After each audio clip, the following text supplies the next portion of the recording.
እውነተኛ ሰላም እንዲመጣ ከተፈለገ መንግስት አፈንግጠው ከሚወጡ ታጣቂዎች ጋር ከመደራደር ለምንድነው ብዙ ጦር ሰራዊት ካላቸውና በአግባቡ ከተደራጁ ታጣቂዎች ጋር እውነተኛ ድርድር አድርገው ለሀገራችን ሰላም የማያጎናጽፈው? የአበባው ደሳለው ጥያቄ ጥሩ ጥያቄ ነበር። እውነተኛ ሰላም እንዲመጣ ከተፈለገ አፈንግጠው ከሚወጡ ታጣቂዎች ጋር ተደራደርኩ ከማለት አሁንም ብዙ ኃይልና ደጋፊ ካላቸው ወገኖች ጋር መነጋገር አይሻልምን የሚለው ጥያቄ በእርግጥም ጥሩ ጥያቄ ነበር። ይሁን እንጂ አገራዊ ሰላምን ለማምጣት እንጥፍጣፊ ፍላጎትም ሆነ አንዳች ጥረት ለማያደርጉት ጠቅላይ ሚኒስትር የቀረበ ነውና ምላሽ ሳያገኝ ቀርቷል። እናም የብልጽግናን የሚዲያ ሞገድ የተቆጣጠሩት ለብልጽግና እጅ የሰጡት እነ ማስረሻ ሰጤ እነ ጌታቸው ረዳ ሆነዋል። እውነተኛ ሰላም የማምጣት ፍላጎት የለምና አንድን ከተማ 13ና 14 ጊዜ በአንድ ቀን በድሮን በመደብደብ እየተዋጉ ይቀጥላሉ። የብልጽግናዎች አለቃ አሁንም ከዚህ አካባቢ 1-3 ማስረሻ ሰጤ 1-2 ጌታቸው ረዳ ቢያገኙ ደስ ይላቸዋል።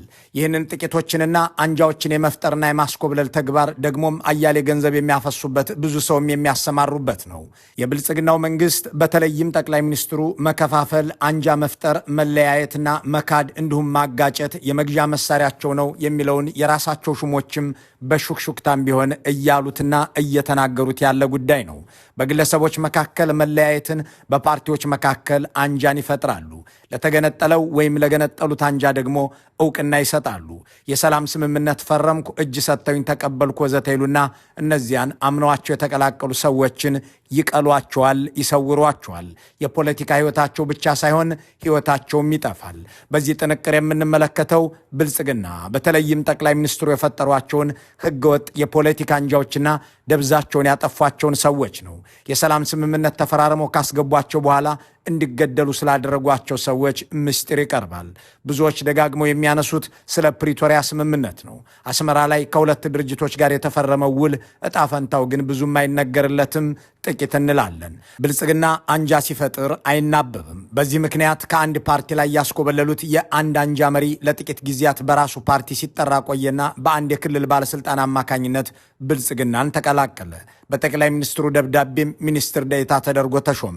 ሆኖም ጠቅላይ ሚኒስትሩ የሾሙት አንጃው መስሏቸው እንጂ ብልጽግናን ተቀላቅሎ በልጽጎ እንደሆነ አያውቁም ነበር። ይህንን ሴራቸውን ከውሸታቸው ጋር ማጣጣም ተስኗቸው የተደናበሩበትን ሁኔታና የዚያን ግለሰብ ማንነት እንነግራችኋለን። ጠቅላይ ሚኒስትሩ የራሳቸው ምርጫ ቦርድ እንኳን ህጋዊ እውቅና የሰጣቸውን ፓርቲዎች ትተው ከእነዚያ ህጋዊ ፓርቲዎች ውስጥም ተነጥለው የወጡ አንጃዎችን ይሾማሉ። እዚህ ጋር አስገራሚ መረጃ አለ።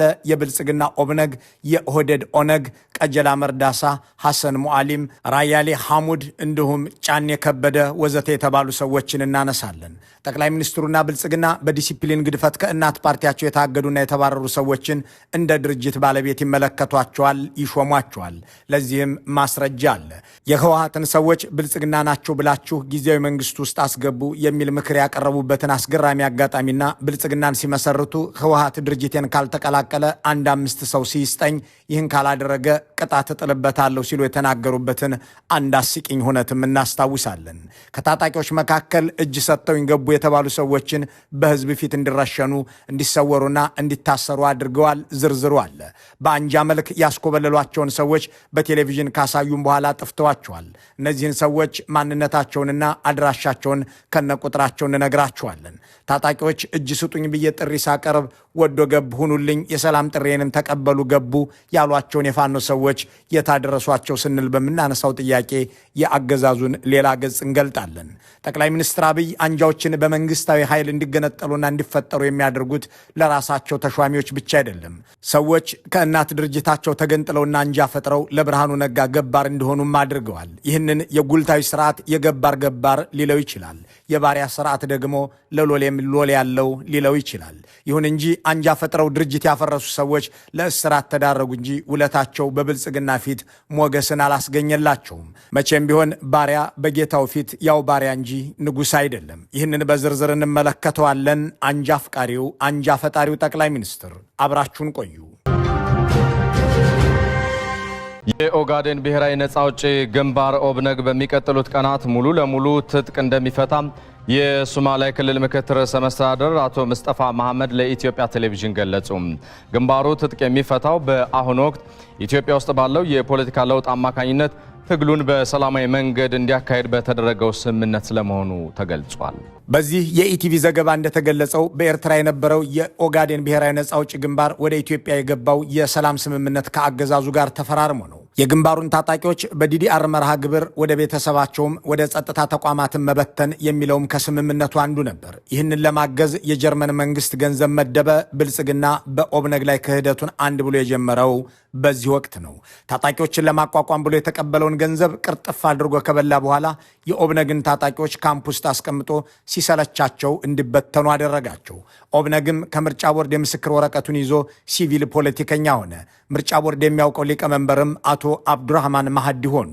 ድርጅቱ በሰላማዊ ፖለቲካ እንቀሳቀሳለሁ ብሎ በቀጠለበት ወቅት የሶማሌ ክልል ፕሬዚዳንት ሙስጠፋ መሐመድ የቅርብ ዘመዳቸው የሆኑትንና የኦብነግ አመራር አባል የነበሩትን አቶ ሐሰን ሙዓሊምን ጨምሮ ሌሎች ሰዎች ድርጅቱን እንዲሰነጥቁትና ከብልጽግና ጋር ተዋህደናል እንዲሉ አስደረጉ። በመጠኑ የተሳካ መሰለ። ወዲያውኑ የ2013 ምርጫ መሳይ ድግስ መጣና በሶማሌ ክልል ለመወዳደር የተነሳው ኦብነግ ከበድ ያለ እንቅስቃሴ ማድረግ ጀመረ። በዚህ ስጋት የገባው ብልጽግና ከህዝብ ቁጥሩ የበለጠ የድምፅ መስጫ ካርድ አደለ። ኦብነግም አገዛዙ ከህዝብ ቁጥሩ የሚልቅ የመምረጫ ካርድ አድሏል ብሎ ለምርጫ ቦርድ ክስ አቀረበ። ሆኖም ዳኛውም ዝንጀሮ መፋረጃው ገደል ከምን ላይ ተቆሞ ይነገራል በደል እንዳለው አንጎራጓሪ ዳኛ ብርቱካን ሚደቅሳ ተከሳሽ ብልጽግና ነበሩና ለምርጫ ቦርድ የቀረበው ክስ ውድቅ ሆነ። በዚህ ጊዜ ኦብነግ በዚህ ምርጫ ላይ አልሳተፍም ብሎ ከውድድሩ ወጣ። ብልጽግናም ብቻውን ተወዳደረ። አስገራሚው ነገር ብልጽግና ብቻውን ባደረገው ውድድርም ከተመዘገበው መራጭ በላይ ድምፅ ሰጪ መገኘቱ ነው። ይህንን ፍጥጥ ያለ ነገር ማስተባበል እንዳልቻለ ያወቀው የወይዘሪት ብርቱካን ሚደቅሳ ምርጫ ቦርድም ዋናው ተቀናቃኝ ኦብነግም ለቆላቸው እንዲህ ያለ ጉድ መፈጸሙን መደበቅ ሲያቀታቸው በደገሃቡር በጅጅጋና ሌሎች ቦታዎች የነበረውን የምርጫ ውጤት ሰረዙት። ኦብነግን ለሁለት የመሰንጠቁ ጉዞ በጥልቀት ተሰራበትና ምርጫ ቦርድ ህጋዊ ናቸው ብሎ የሚያውቃቸውን የአቶ አብዱራህማን ማህዲን ወገን ትቶ ሪያሊ ሐሙድ የተባሉት ግለሰብ አለኝ ያሉትንና ጥቂት ሰዎች ያሉበትን ስብስብ ኦብነግ ነው ብለው በክልልና በፌዴራል ማሾም ጀመሩ። ከእነዚህ ውስጥ አንዱ ደግሞ ሙሉ በሙሉ ብልጽግናን የተቀላቀሉ ነበሩ። ከነዚህ ውስጥ ሐሰን ሙዓሊም አንዱ ናቸው። እንዳም ሆኖ ጠቅላይ ሚኒስትሩ አቶ ሐሰንን ከኦብነግ ማስኮብለላቸውን ረስተውት ለሌላ ፕሮፓጋንዳ ሲጠቀሙበት እንዲህ አሉ። ግን የኦኤንኤልኤፍ ተወካይ በእኛ በፌዴራል መንግስት ውስጥ የንግድና ኢንዱስትሪ ምክትል ሚኒስትር ናቸው። ከኛ ጋር ይሰራል። የኦብነግ ወይም ኦኤንኤልኤፍ ተወካይ በእኛ መንግስት ውስጥ የንግድና ኢንዱስትሪ ሚኒስትር ዴኤታ ናቸው የሚለው ይህ የጠቅላይ ሚኒስትር አብይ ንግግር ጠንቅቅ ያለ ውሸት ነው። የንግድና ኢንዱስትሪ ምክትል ሚኒስትር የሆኑት አቶ ሐሰን መሐመድ ሙዓሊን የኦብነግ ተወካይ ሳይሆኑ የብልጽግና አመራር ናቸው። አቶ ሐሰን ኦብነግን ለቀው ብልጽግናን ከተቀላቀሉ በኋላ በ2013 ዓ.ም ምርጫ ተብሎ በተጠራው ድግስ ላይም ብልጽግናን ወክለው የተሳተፉ ናቸው። ይህ በምስሉ ላይ የሚታየውና በወቅቱ በጅጅጋ ከተማ ተሰቅሎ የነበረው የአቶ ሐሰንን ፎቶ የያዘው ምስል የብልጽግና እጩ መሆናቸውን የሚያሳይ ነው። የሶማሌ ክልል ርዕሰ መስተዳድር ሙስጠፋ መሐመድ አጎት ልጅ የሆኑት አቶ ሐሰን በዚህ በምስሉ ላይ እንደሚታየው የብልጽግናን የምርጫ አርማና መለያ ለብሰው ከርዕሰ መስተዳድሩ ጋር ሆነው ሲንቀሳቀሱና ሲቀሰቅሱ ነበር። በዚህም አሁን የፌዴራል ፓርላማ አባልና የብልጽግና ሹም ናቸው እንጂ አብይ እንዳሉት የኦብነግ አባል አይደሉም።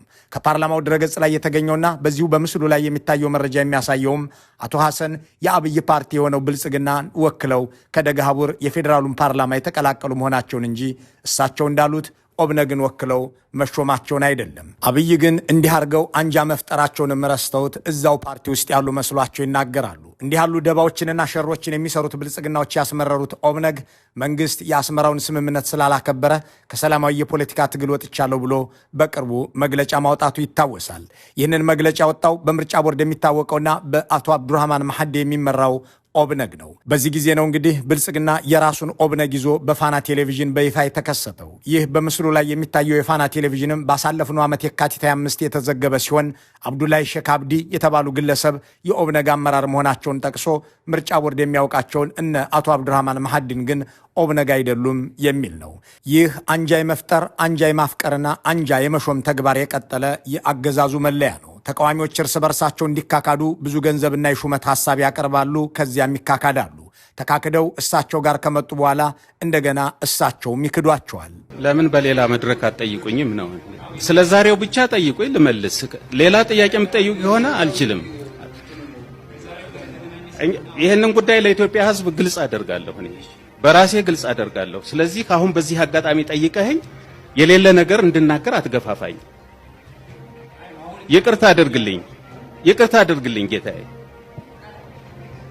ፈቃደኛ ካልሆንኩ አታስገድደኝ።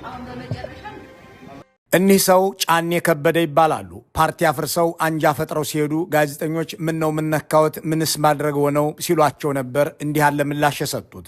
ብልጽግና አንጃ ፈጥሮ ወደ ራሱ ሳይሆን ወደ ወዳጁና እህት ኩባንያው ኢዜማም እንዲሄዱ ያደረጋቸው ናቸው።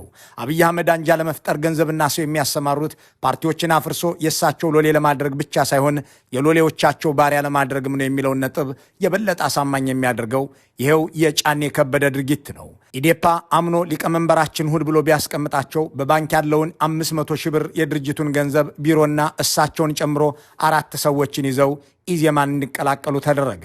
ከበደ ጫኔ ኢዴፓን አክስመናል ብለው ኢዜማን እንዲቀላቀሉ የተደረጉት ከ25 የማዕከላዊ ኮሚቴ 4 ሰው ብቻ ይዘው ነበር። ሌሎች 21 የኢዴፓ ሰዎች ፓርቲያችን አልፈረሰም ብለው ፍርድ ቤት ክስ መሰረቱ። ፍርድ ቤቱም አዎ ፓርቲው አልፈረሰም፣ ንብረቶቹም ተመልሶ የድርጅቱ ህልውና ይቀጥል የሚል ትዕዛዝ ሲሰጥ አብይ አህመድ ብርቱካን ሚደቅሳን አዘዙ። ወይዘሪት ብርቱካንም 4ቱ አንጃዎች ለቀድሞ አለቃቸው ብርሃኑ ነጋ በሎሌነት ያገለግሉ ዘንድ ኦህዴዳዊ ትዕዛዙን ፈጸሙ። ውለታ የማያውቀው ብልጽግና ግን እንዲህ ባለ መልኩ ተፎካካሪዎቹን በማዳከም የተባበሩትን ጫኔ ከበደን ከጥቂት ዓመታት በኋላ አሰራቸው። አሁንም እስር ቤት ናቸው። ብታሰር ይሟገትልኛል፣ ድምፅ ይሆነኛል ብለው የጠበቁት ፓርቲያቸው ኢዜማ ጫኔ ከበደ እንደጠበቁት አልሆነላቸውም። ይህንን በምስሉ ላይ የሚታየውን መግለጫ ያወጣው ኢዜማ ጫኔ በቁጥጥር ስር የዋሉት በፓርቲያችን ላይ ባላቸው ኃላፊነት ሳይሆን በአስቸኳይ ጊዜ አዋጅ መሰረት በኮማንድ ፖስቱ ተጠርጥረው መሆኑን መረጃ አግኝተናል በማለት የራሱን ሰው በመታሰራቸው ደስታውን ገለጸ። ይሄ ኃይል ዝም ብሎ ብልጽግና ውስጥ ቢቀመጥ ኖሮ ቢያንስ የያዘውን ይዞ መቆየት ይችል ነበር። ቢያንስ ስልጣንም የሰረቀውንም ምናምንም ይዞ መቆየት ይችል ነበር። ከብልጽግና የወጣበት የግምገማ ስህተት ከፍተኛ የሆነ ኪሳራ አድርሷል። ህወሓት ብልጽግናን ቢቀላቀል ኖሮ ይህ አሁን የሆነው ሁሉ አይፈጠርም የሚሉት ጠቅላይ ሚኒስትር አብይ አንጃ ፈጥሮ ለመውሰድ ጥረት ያደርጉ የነበረው ገና የመግዣ ፓርቲያቸውን ሲመሰርቱ ነበር።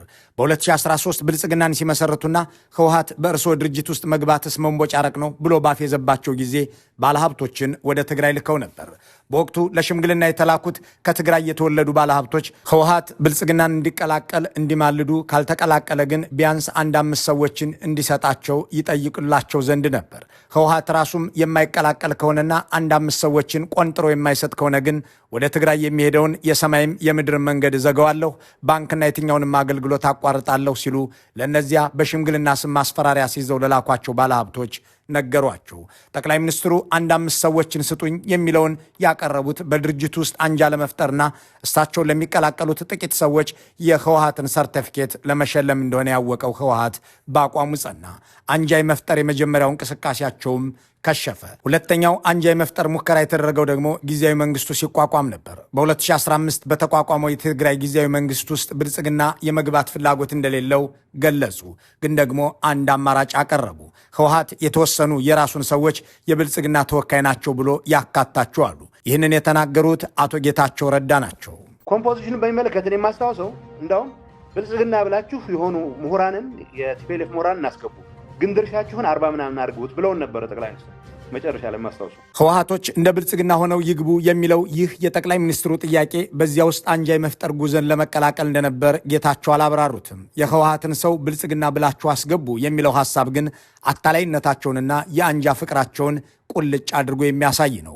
አበባው ደሳለው እውነተኛ ሰላም እንዲመጣ ከተፈለገ ለምን ከእውነተኛ ተቃዋሚዎች ጋር ድርድር አይደረግም ሲሉ ያቀረቡት ጥያቄ ለአብይ ጆሮ የሚኮሰኩስ ነው የሚያስብለውም በዚሁ አንጃ ፈጣሪና ጦር ሰባቂ ባህሪያቸው ምክንያት ነው። ይህንን ነገር ኦነግም ላይ አድርገውታል። የኦሮሞ ነጻነት ግንባር ከብልጽግና ጋር ከአስመራ ወደ አዲስ አበባ የሄደው የሰላም ስምምነት ተፈራርሞ ነው። ወደ አገር ሲገባ አንድ የነበረው ኦነግ ከምርጫ ቦርድ በኋላ በዳውድ ኢብሳ ሊቀመንበርነት የሚመራ መሆኑን የሚያሳይ የምስክር ወረቀት ተሰጥቶታል። ሆኖም በ2013 የምርጫ ድግስ ላይ አልሳተፍም ብሎ ወሰነ።